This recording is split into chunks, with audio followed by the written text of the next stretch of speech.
ეთერშია კურიერი 6 საათზე ახალ ამბებს თამარ ურუშაძე გაგაცნობთ. გორში მომხდარ ძალადობის ფაქტზე დაკავებული 6 პოლიციელი ბრალის წარდგენას ელოდება. პროკურატურის ინფორმაციით სამართალდამცველება 27 მაისს გორში დაზარალებულის დაკავებისას ძალადობით გადაამეტეს სამსახურებრივ უფლებამოსილებას. შეელახა დაზარალებულის უფლებები და ზიანი მიადგა მის ჯანმრთელობას. უწყება წერს, რომ უმოკლეს ვადაში ჩატარებული გამოძიების შედეგად მოპოვებული მტკიცებულებების საფუძველზე ბრალდებულები 28 მაისს აიყვანეს. დანაშაულის სასჯელის სახით 5-დან 8 წლამდე პატიმრობას ითვალისწინებს. ნანა გოგატაძე მუშაობს ამ თემაზე, ის კურიერს უერთდება. ნანა, დეტალებს ველოდებით ჩვენგან. ძალადობას სჭირდება რეაგირება და სახელმწიფოს პასუხი იყო მყისიერი. ამის შესახებ სულ ცოტა ხნის წინ განაცხადა პრემიერ-მინისტრმა ირაკლი კობახიძემ. ვრცლად ისაუბრა გორში განვითარებულ ძალადობრივ ინციდენტთან დაკავშირებით. პრემიერ-მინისტრი ამბობს, რომ სწორედ ხელისუფლების ხელწერაა ის, რომ ნებისმიერი ტიპის კანონდარღვევას მყისიერად მოჰყვება სამართლებრივი რეაგირება და არ აქვს მნიშვნელობა ვინ სცდება კანონის ჩარჩოებს. ეს იქნება მაღალჩინოსანი, რიგითი მოქალაქე თუ სამართალდამცავი უწყების წარმომადგენელი. მთავრობის მეთაურმა დღეს გაიხსენა ნაციონალური მოძრაობის მმართველობის პერიოდი და ისეთი რეზონანსული საქმეები, როგორიც იყო მაგალითად სანდრო გირგვლიანის საქმე. მთავრობის მეთაური ამბობს, რომ სწორედ ნაციონალური მოძრაობის მმართველობის პერიოდში დანაშაულს ჰქონდა სისტემური და სისტემატიური სახე. ძალიან კარგია, რომ ეს კადრები გავრცელდა გამომდინარე იქიდან, რომ ხელისუფლებას მიეცა მყისიერად რეაგირების საშუალება. ეს ხო ძალიან მძიმე შემთხვევა და რა თქმა უნდა, აქ იყო საჭირო მყისიერი სამართლებრივი რეაგირება და საზოგადოება მიიხილა, რომ ხელისუფლებას ჰქონდა ადეკვატური სათანადო ჯანსაღი რეაქცია ამ მძიმე ფაქტზე. რა თქმა უნდა, არც ერთი სამართალდამცავი, მით უმეტეს ასეთი ტიპის სამართალდამცავი არ უნდა დარჩეს დაუშველი. ძალიან მნიშვნელოვანია, რომ სამართალდამცავმა სტრუქტურებმა იმუშაონ მაქსიმალურად დახვეწილი ხელწერით. ეს არის ის, რაც მოიტანა ჩვენმა ხელისუფლებამ 2012 წლის შემდეგ და ეს არის ის ხელწერა, რომელსაც მაქსიმალურად უნდა გავაფრთხილდეთ. დღევანდელი ზომა, რაც არის უკვე მიღებული, რა თქმა უნდა, ხელშეუწყობს ჩვენი ხელწერის მაქსიმალურად შენარჩუნებას. მინდა შეგახსენოთ, როგორი იყო წინა ხელისუფლების ხელწერა. ხელწერა იყო მაგალითად, რაც მოხდა სანდრო გირგვლიანის შემთხვევაში. არათუ არ დასაჯეს რეალურად, მაშინ დამნაშავეები პირიქით სასათბურე პირობები შეექმნის დამნაშავეებს. მე მოგიდანთ უამრავ ფაქტს, როდესაც ხდებოდა მსგავსი დანაშაული და ამაზე არათუ არ რეაგირებდა წინა ხელისუფლება, არამედ პირიქით ხელსაფარებდა ხოლმე დამნაშავეებს, მათ უქმნიდა ხოლმე სასათბურე პირობებს და გირგვლიანის საქმე არის მხოლოდ ერთი მაგალითი, რაც ამას ადასტურებს. ჩვენი ხელწერა არის განსხვავებული. ჩვენი ხელწერა არის ის, რომ მნიშვნელობა არ აქვს თუ ვინ ჩაიდენს დანაშაულს, იქნება ეს ჩვეულებრივი მოქალაქე თუ სამართალდამცავი ორგანოს წარმომადგენელი. ნებისმიერ შემთხვევაში სამართალდამცავი არ უნდა დარჩეს დაუშველი. სწორედ იმისათვის, რომ ასეთი ძალადობას არ მიეცეს თუნდაც პოტენციურად რაღაც სისტემური ხასიათი, სწორედ ამის გამო იყო საჭირო დღევანდელი რეაგირება, რაც საზოგადოება მიხილა. სწორედ იმის გამო, რომ თავის დროზე სახელმწიფო არ რეაგირებდა ასეთი ტიპის სამართალდამცავებზე, ხედავდით, რომ მისდებოდა თვითნებობა წინა ხელისუფლების პირობებში. პაპუნა ლოცულაშვილზე ძალადობისთვის დაკავებული სამართალდამცველები 6 პოლიციელი ახლა ბრალის წარდგენის მოლოდინში არიან. გამოძიების დეტალებთან დაკავშირებით ცოტა ხნის წინ ისაუბრა შინაგან საქმეთა მინისტრის მოადგილემ ალექსანდრე დარახველიძე. ამბობს, რომ შინაგან საქმეთა სამინისტრო გმობს ნებისმიერი ტიპის ძალადობას და სამართალდამცავი უწყება მზად არის გამოიყენოს ყველა სამართლებრივი ბერკეტი იმისთვის, რომ დამნაშავეები დაისაჯონ. ასევე ალექსანდრე დარახველიძემ ისაუბრა საქმის დეტალებთან დაკავშირებით და თქვა, რომ ძალადობრივ ფაქტს წინ უძღოდა სამართალდამცველების მიერ საპოლიციო ღონისძიება, რა დროსაც აგრესიული იყო პაპუნა ლოცულაშვილი და ალექსანდრე დარახველიძის თქმით დაზარალებულმა სამართალდამცველის წინააღმდეგ ბლაგვი საგანი გამოიყენა. შინაგან საქმეთა მინისტრის მოადგილე ამბობს, რომ ერთ-ერთი პოლიციელი ამ დრომდე სამედიცინო დაწესებულებაში რჩება. საქართველოს შინაგან საქმეთა სამინისტრო ეხმიანება ქალაქ გორში მომხდარ სამწუხარო ინციდენტს, რომლის დროსაც საპოლიციო პრევენციული ღონისძიების ფარგლებში ადგილი ჰქონდა პოლიციის მხრიდან უფლებამოსილების გადამეტებას ძალადობით, რის გამოც დაშავდა მოქალაქე. სამინისტრო გმობს ნებისმიერი სახის ძალადობას და აცხადებს სრულმზაობას ითანამშრომლოს საგამოძიებო უწყებასთან, რათა სრულყოფილად და ობიექტურად დადგინდეს აღნიშნულ საქმეზე გარემოებები და დანაშაულის ჩამდენმა პირებმა პასუხი აგონ კანონის წინაშე. აღნიშნული თანამშრომლობის ფარგლებში ინტენსიურ რეჟიმში ჩატარებული საგამოძიებო და საპროცესო ღონისძიებების შედეგად უკვე დაკავებულია სამინისტროს მოქმედი 6 თანამშრომელი. უნდა აღინიშნოს, რომ კონკრეტულ ინციდენტს წინ უძღოდა საპოლიციო პრევენციული ღონისძიება, რომლის ფარგლებში ჩეჩერებული იქნა მოქალაქე. იგი არ დაემორჩილა პოლიციის მოთხოვნას გადამოწმებული იყო მისი მონაცემები, რა დროსაც გახდა აგრესიული და განახორციელა ფიზიკური თავდასხმა სამინისტროს ერთ-ერთ თანამშრომელზე, კერძოდ ფლაგვისაგნით ქვით გამოყენებით დაუზიანა ჯანმრთელობა. აღნიშნული პოლიციელი ინტენსიურ რეჟიმში გადის მკურნალობას ერთ-ერთ სამედიცინო დაწესებულებაში. აღნიშნული საქმეც საგამოძიებო ქვემდებარეობით გადაეცა საქართველოს გენერალურ პროკურატურას და ორივე საქმეზე ინტენსიურ რეჟიმში ტარდება საგამოძიებო მოქმედებები მისათვის, რომ დადგინდეს თითოეული ფაქტობრივი გარემოება კონკრეტულ სისხლის სამართლის საქმეში. გამოძიების ბოლომდე მიყვანისა და დამნაშავეების დასჯის მოლოდინი აქვთ დაზარალებულის ოჯახის წევრებს. პაპუნა ლოცულაშვილის მამიდამ გააკეთა პირველი კომენტარი. ლია ლოცულაშვილი პოლიტიკურ სპეკულაციებზე საუბრობს და ის ღიად ამბობს, რომ კონკრეტული ოპოზიციური ძალები სამართლებრივი საქმის პოლიტიზირებას ცდილობენ. ყველამ რეალურად თვალნათლივ დაინახა, რაც მოხდა იმ კადრებში. მე არ ვიცი, რატო დაადანაშაულეს და რატომ გადაყარეს აი ამ შარს, არ ვიცი. ძალიან დიდი იმედი მაქვს, რომ ბოლომდე მიიყვანენ აი ამ საქმეს და დასაშლელი დაიშლება. ჩვენგან ახლა მე ჩივილს და ამ საქმეზე დავდგე და გამოვეკიდო და რაღაცა შემდგომი მსვლელობა მისცე, სულ არ არის საჭირო, იმიტომ რომ არიან ჩართულები სათანადო ორგანოები და ისინი გასცემენ საკადრის პასუხს. არ მჭირდება მე არც ოპოზიციის და არც არავისი ჩარევა. აქ უნდა იმოქმედოს კანონმა. კანონია უზენაესი და არა ოპოზიცია და არა ეს პოლიტიკა. გუშინ ისეთი პიროვნებები შემოგვესივნენ გარშემო, რომ ვატყობ, რომ საკუთარი მიზნებისთვის იყენებენ. სისტემა არაფერ შუაში არ არის. სისტემური რატო? მოხდა შემთხვევა იმათ თავიანთ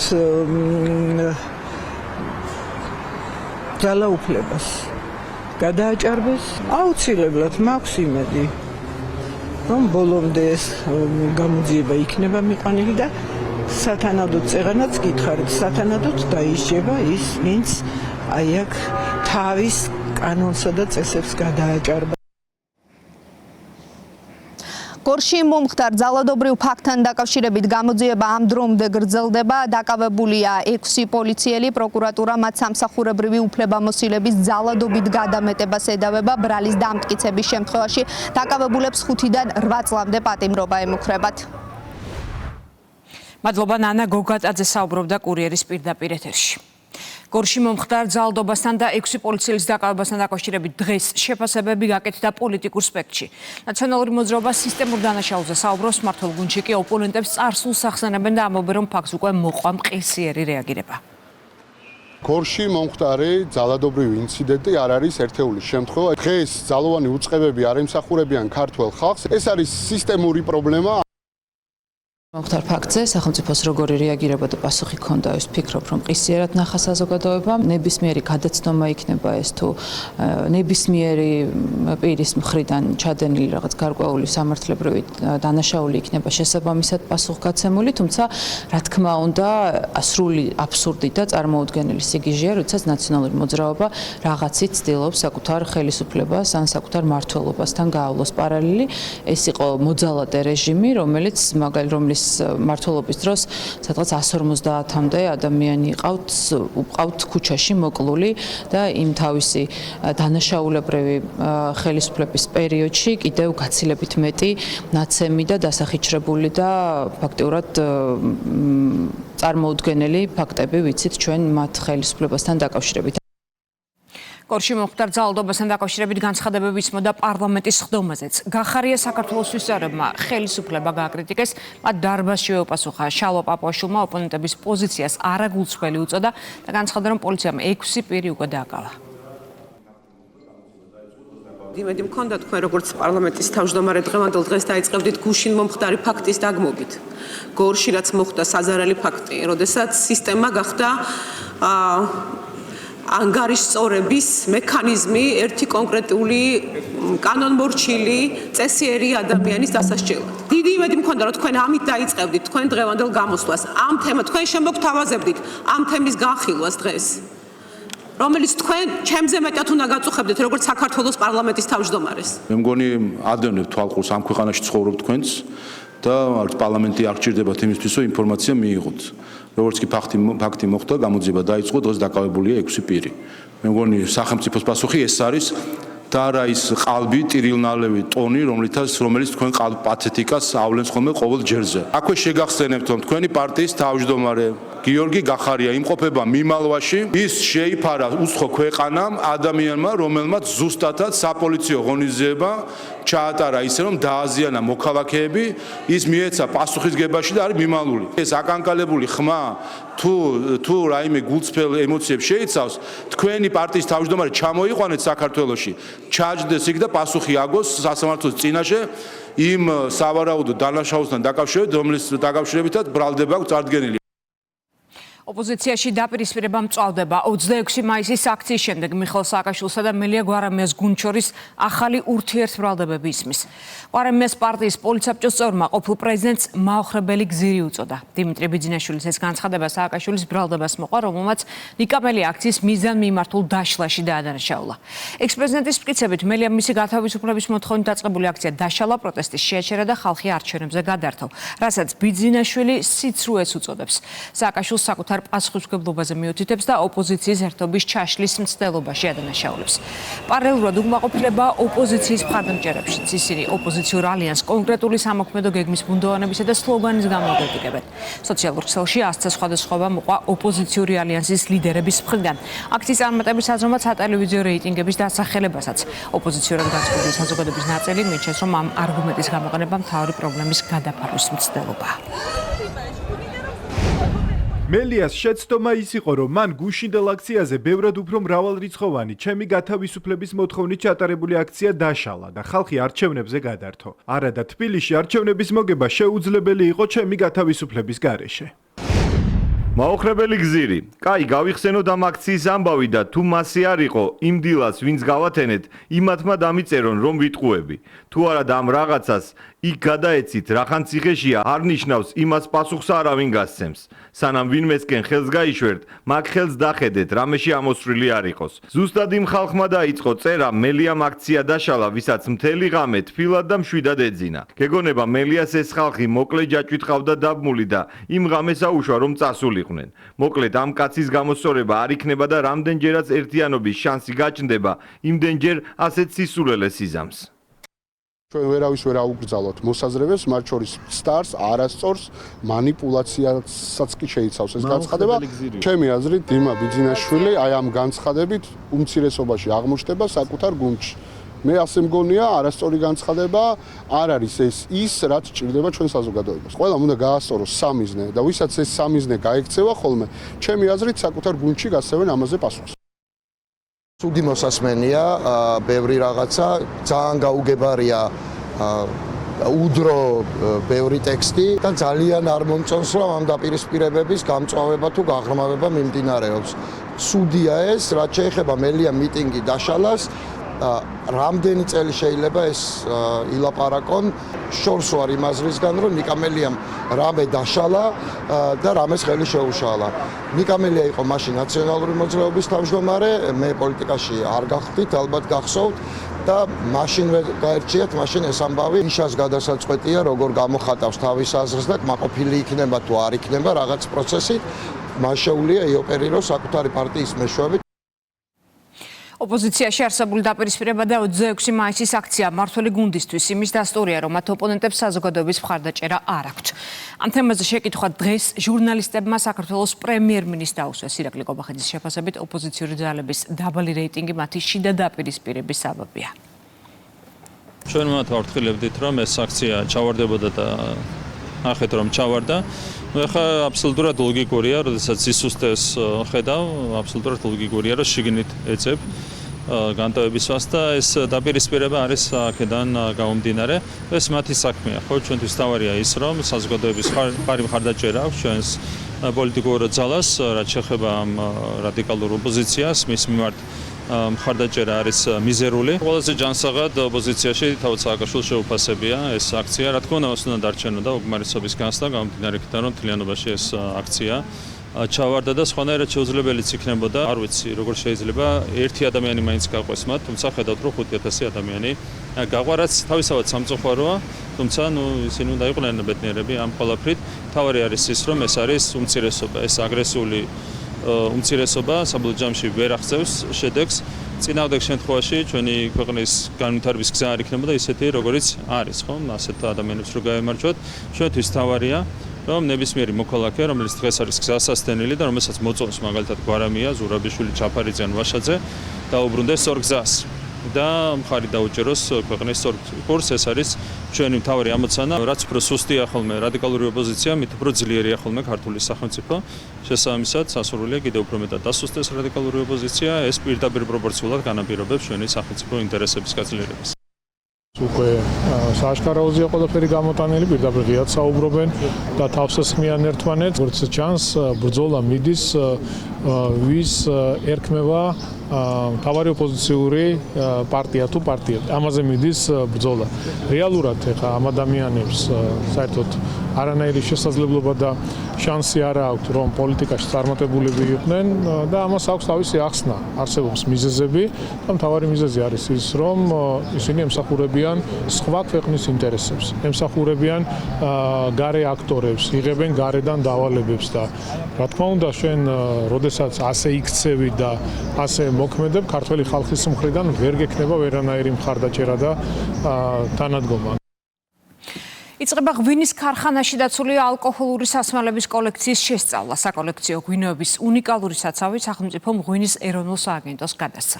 ღვინის ქარხნის მშენებლობა მე-19 საუკუნეში დავით სარაჯიშვილს უკავშირდება. საცავი კი, რომელიც ამ ისტორიულ კომპლექსში მდებარეობს, ქართული მეღვინეობის მნიშვნელოვანი საგანძურია.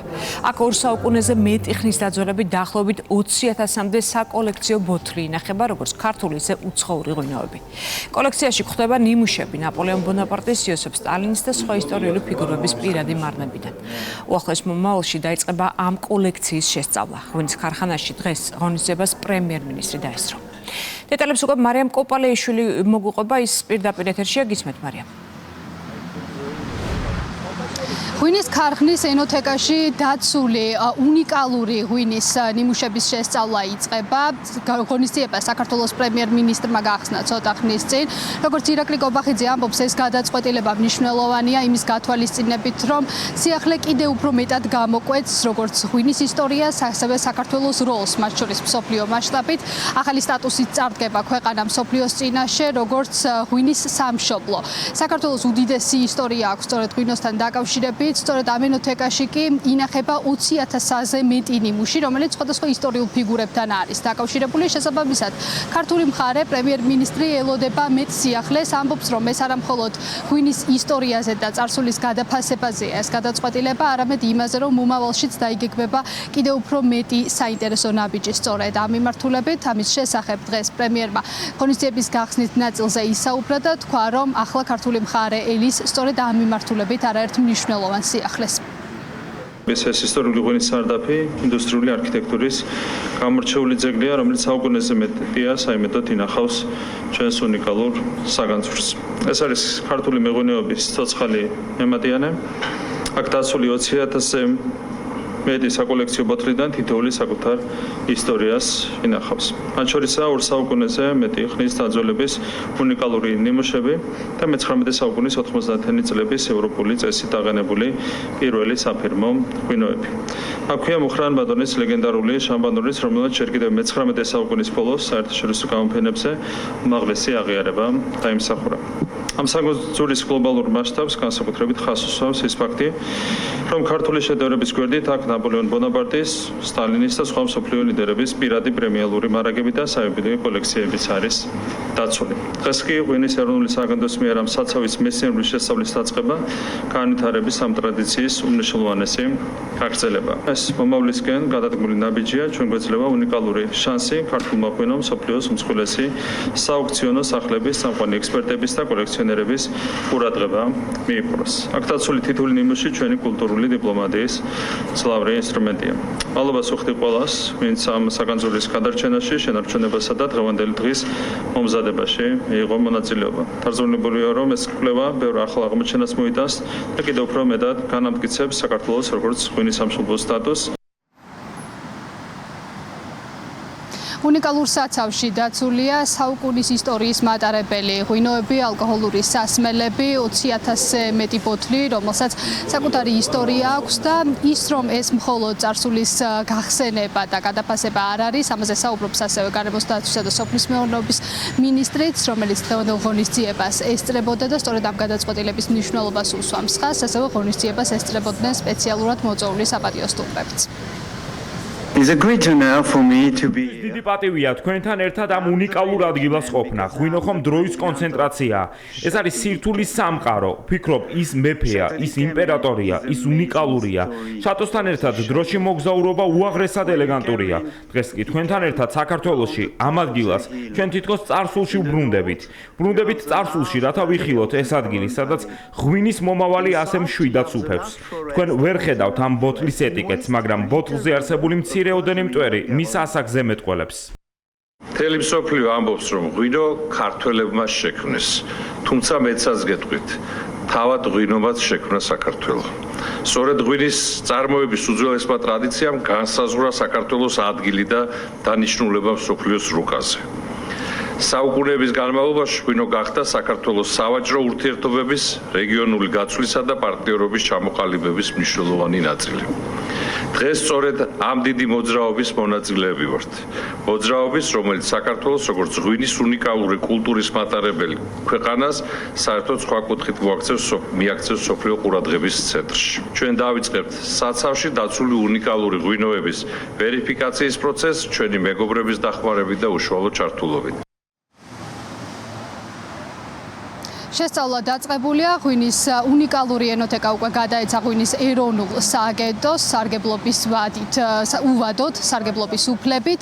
რაც შეეხება აღნიშნულ გადაწყვეტილებას, ეს მნიშვნელოვანია რამდენიმე ფაქტორიდან გამომდინარე, რადგან როგორც გითხარით, უკვე ადგილზე ინახება 20,000-ზე მეტი მრავალსაუკუნოვანი ქართული ღვინო, როგორც ქართული, ასევე უცხოური პრემიულ კლასის სასმელები. მადლობა მარიამ კოპალეიშვილი საუბრობდა კურიერის ეთერში. საქართველოს პრემიერ-მინისტრი თურქეთის ახლად დანიშნულ ელჩს შეხვდა ირაკლი ყობახიძემ დიპლომატიური მისიის დაწყება მიულოცა და წარმატებები უსურვა. შეხვედრაზე აქცენტი გაკეთდა საერთო რეგიონულ ინტერესებზე დაფუძნებულ ძლიერ სტრატეგიულ პარტნიორობაზე, ეკონომიკური კავშირების გაძლიერების მნიშვნელობაზე. აღნიშნა, რომ თურქეთი საქართველოს წამყვანი სავაჭრო პარტნიორია. მხარეებმა განიხილეს შუადერეფნის განვითარების შესაძლებლობები და ერთობლივი რეგიონული პროექტები. ამ კონტექსტში ხაზი გაესვა სამხრეთ კავკასიის რეგიონში მშვიდობის და სტაბილურობის უზრუნველყოფის მნიშვნელობას. ვიცე-პრემიერი, სახელმწიფო მინისტრი, სამართალდამცავი ორგანოების კოორდინაციის საკითხებში მამუკა მდინარაძე ამერიკის სახელმწიფო დეპარტამენტის წარმომადგენლებს შეხვდა. განიხილეს ორმხრივი ურთიერთობები. ყურადღება გამახვილდა სამომავლო თანამშრომლობის პერსპექტივებსა და სტრატეგიული პარტნიორობის განახლების გეგმებზე. მხარეებმა დაადასტურეს მზადყოფნა, გაგრძელდეს თანამშრომლობა ეროვნული ინტერესების გათვალისწინებით ორმხრივი ურთიერთობების გაძლიერებაზე.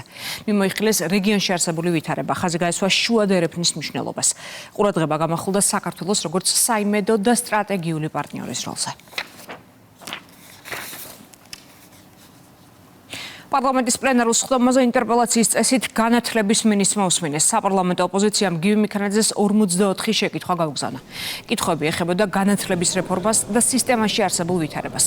ფრაქციის წევრებმა ამ საკითხზე დარბაზშიც ისაუბრეს. საპასუხოდ მათ მინისტრმა შეახსენა, რომ მათი გუნდის ლიდერმა გიორგი გახარიამ პოლიციის აკადემიაში არსებული უმაღლესი განათლების მიმართულება საერთოდ გააუქმა, რის გამოც მისი შეფასებით მათგან განათლების სისტემაზე კითხვების დასმა უადგილოა. ამდენი წლის შემდეგაც კი ოცნებამ ვერ შეძლო უფასო სასკოლო კვების დანერგვა. თუმცა მოახერხა ის, რომ მშობლებს დამატებითი ხარჯი დაუმატა ფორმების სახით. ფორმა თავისთავად ცუდი იდეა არ არის, თუმცა ჩვენ საუბრობთ აქ პრიორიტეტებზე. როგორ მყარდება სოციალური თანასწორობა, თუ ერთი ბავშვი ფორმაში ჩაცმული უყურებს მეორეს, რომელიც მის გვერდით საჭმელს ვერ ყიდულობს. დღეს ჩვენ მოგიწვიეთ პარლამენტში იმისთვის, რომ გაგვცეთ პასუხები და გასცეთ ქართულ ხალხს პასუხი თქვენს მიერ განხორციელებულ რეფორმასთან დაკავშირებით. რეფორმასთან, რომელმაც ისედაც გამოწვევების წინაშე არსებული განათლების სისტემა კიდევ უფრო მძიმე დღეში ჩააგდო. დასმული იქნა ფრაქცია საქართველოსთვის მიერ 44 შეკითხვა ინტერპელაციის ფორმატში, ალბათ არავის არ ახსოვს ასეთი რაოდენობის კითხვები და ეს კიდევ ერთხელ ხაზს უსვავს თუ როგორ კომპეტენციისგან დაცლილი არიან ეს ადამიანები. ამასთანავე ძალიან მნიშვნელოვანია ვიცოდეთ, რომ აქ ჩვენ პარლამენტში ყავს ადამიანები, რომლებმაც საერთოდ არ იციან, რომელ სამინისტროს რა კითხვით უნდა მიმართონ. 44 კითხვიდან 9 კითხვა შემიძლია კონკრეტულადაც დავასახელო, აბსოლუტურად ცდება იმ მანდატს, რასაც განათლების, მეცნიერების და ახალგაზრდობის სამინისტრო ემსახურება. ანუ რას ნიშნავს ეს, რომ 20% კითხვების ყოველი მეხუთე კითხვის ავტორებმა არც კი იცოდნენ, რომ განათლების, მეცნიერებისა და ახალგაზრდობის სამინისტროს კომპეტენციას არ ეკუთვნოდა. ეს არის ის რეალობა, რაზეც ვსაუბრობთ და კიდევ ერთი. საერთოდ არც ერთი კითხვა არ არის დასმული პროფესიული განათლების შესახებ, რომელიც არის ერთ-ერთი ფუნდამენტური მიმართულება. ესაც მიუთითებს იმაზე, რომ ამ ადამიანების მიზანი არის, რომ კონკრეტულ მიმართულებებზე რაღაც მანიპულაციური და სპეკულაციური ხასიათით შემოიფარგლონ. განათლების მინისტრმა პარლამენტში ინტერპელაციის ფორმატში უმაღლესი განათლების სისტემის რეფორმის შესახებ ისაუბრა. გივი მექანიძის განცხადებით, აკადემიური პროგრამების მეთოდოლოგიის ჩამოსაყალიბებლად სამინისტრომ შეისწავლა სხვადასხვა უმაღლესი საგანმანათლებლო დაწესებულების, მათ შორის ვაშინგტონის, მიჩიგანისა და კოლორადოს უნივერსიტეტების პრაქტიკა. აქცენტი გაკეთდა სხვადასხვა მიმართულებაზე, მათ შორის უფასო სწავლებაზე უნივერსიტეტებში. განსაკუთრებით მნიშვნელოვანია, რომ საქართველოს მთავრობის მიერ დაფუძნებულ უმაღლეს საგანმანათლებლო დაწესებულებებში აკადემიური უმაღლესი განათლების პირველი და მეორე საფეხურის საგანმანათლებლო პროგრამებზე საქართველოს მოქალაქეების სწავლება სრულად დაფინანსდება სახელმწიფოს მიერ. ამის თაობაზე მმართველი გუნდის მიერ პოლიტიკური გადაწყვეტილება ჯერ კიდევ გასული წლის დეკემბერში იქნა მიღებული. ამასთანავე სწავლის სახელმწიფო დაფინანსების წესსა და პირობებს საქართველოს მთავრობა განსაზღვრავს შესაბამისი სამართლებრივი აქტით. დაფინანსების ახალი მოდელის ამოქმედების პირობებში 2026-27 სასწავლო წლიდან სახელმწიფო უმაღლეს საგანმანათლებლო დაწესებულებებში ჩარიცხულ სტუდენტებზე აღარ გავრცელდება მოქმედი საგრანტო დაფინანსების სისტემა, ვინაიდან სახელმწიფო გადადის უნივერსიტეტების ინსტიტუციურ და სტუდენტებზე ორიენტირებულ სრულ დაფინანსების მოდელზე. მოდელი ეფუძნება პროგრამების ღირებულების განსაზღვრის დიფერენცირებულ მიდგომას. გარდამავალ ეტაპზე, როდესაც უმაღლესი საგანმანათლებლო დაწესებულებები პარალელურად აგრძელებენ მოქმედი მილევადი რეჟიმის პროგრამების განხორციელებას და ეტაპობრივად ერთვებიან ახალი დაფინანსების სისტემაში. გრძელვადიან პერსპექტივაში, როდესაც უმაღლესი განათლების რეფორმის გარდამავალი ეტაპი დასრულდება და უნივერსიტეტები სრულად გადავლენ დაფინანსების ახალ მოდელზე, რომელიც დაფუძნებული იქნება პროგრამების რეალურ ღირებულებაზე, ხარისხობრივ მაჩვენებელსა და ინსტიტუციური განვითარების პრინციპებზე. მსოფლიო ჩემპიონატი რუსთავი-2-ზე პირველად არხის ისტორიაში პლანეტის უდიდეს სპორტულ მოვლენას რუსთავი-2 სეტანტა სპორტთან ერთად აჩვენებს. მსოფლიო საფეხბურთო ჩემპიონატის სტარტს 11 ივნისს აიღებს. ეს არის ტურნირი, რომელიც მაყურებელთა რაოდენობით ოლიმპიურ თამაშებსაც უსწრებს. 2026 წლის ჩემპიონატი სრულიად ახალი მასშტაბის იქნება, რადგან მას 3 ქვეყანა მასპინძლობს: ამერიკა, კანადა და მექსიკა. საფეხბურთო სანახაობისთვის უკვე მზად არის 16 ულტრათანამედროვე სტადიონი. 2026 წლის მსოფლიო ჩემპიონატი რეკორდულია გუნდების რაოდენობითაც. ისტორიაში პირველად მუნდიალზე 48 ქვეყნის ეროვნული გუნდი ითამაშებს. მსოფლიოს ახალი ჩემპიონი 19 ივლისს გამოვლინდება. ჩვენს ტელევიზიაში მსოფლიო ჩემპიონატის გასვლა ეს ნიშნავს ძალიან დიდ რამეს, დიდ საფეხბურთო ზეიმს და თითოეული ფეხბურთის გულშემატკივარი. ფეხბურთის თუ არაფეხბურთის გულშემატკივარი მადლიერია იმით, რომ ყველაზე რეიტინგულ ტელევიზიაში გავა ისეთი საფეხბურთო დღესასწაული, რომელსაც მსოფლიო ჩემპიონატი ჰქვია. ტელევიზიისგან გულშემატკივარი ელის ყველაზე მთავარს, ეს არის ემოციები, რომელი ემოციაც იქნება უწყვეტი მთელი დღის განმავლობაში. ეს არის საფეხბურთო ზეიმი, რომელსაც მთელი სამყარო ელის და ძალიან დიდი სიხარული და პასუხისმგებლობა ერთად ის ფაქტი, რომ სწორედ ჩვენ ვართ ერთ-ერთი ტელევიზია, ფედერაცია, ვინც აჩვენებს საფეხბურთო ზეიმს მსოფლიო ჩემპიონატს, რომელსაც ამერიკა, კანადა და მექსიკა მასპინძლობს. ამ ერთი თვის განმავლობაში ალბათ ყველა გადაცემა გადავეწყობით მსოფლიო ჩემპიონატზე და საფეხბურთო თემატიკა იქნება ძალიან დიდი დოზით ჩვენთან. ამის გარანტია შემიძლია რომ მივცეთ ჩვენს ერთგულ მაყურებელს, ვისაუბრებთ ძალიან ბევრს სხვადასხვა საფეხბურთო მატჩზე. უყურებთ კურიერს 6 საათზე, რეკლამის შემდეგ პირდაპირ ეთერში უბრუნდებით. ინფრასტრუქტურის მინისტრი რაჭასა და იმერეთში საგზაო სამუშაოებს გაეცნო. მიმდინარეობს გზების რეაბილიტაცია, სტიქიის შედეგად დაზიანებული მონაკვეთების აღდგენა და მეწყერ საწინააღმდეგო ღონისძიებები.